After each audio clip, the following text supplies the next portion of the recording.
কারো এজেন্ডা বাস্তবায়ন নয়, নিষ্ঠার সাথে দায়িত্ব পালন করতে হবে পুলিশের নবীন কর্মকর্তাদের।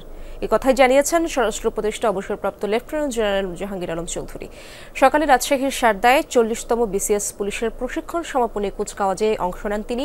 এ সময় স্বরাষ্ট্র উপদেষ্টা বলেন, জুলাই বিপ্লবের চেতনাকে ধারণ করে পুলিশ বাহিনীর গৌরবকে সমুন্নত রাখতে হবে। কোনো দলের এজেন্ডা বাস্তবায়ন কিংবা অন্যায্য আবদার বাস্তবায়ন করতে গিয়ে অপেশাদার আচরণ করা যাবে না। আইন অনুযায়ী প্রাপ্য সেবা দিতে নবীন কর্মকর্তাদের প্রতি আহ্বান জানালেন স্বরাষ্ট্র উপদেষ্টা।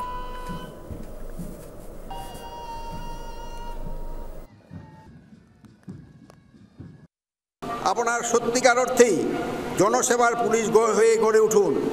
পুলিশ বাহিনী কোনো শক্তির প্রতীক নয়, এটা জনগণের সুরক্ষা ও ন্যায় প্রতিষ্ঠার প্রতীক।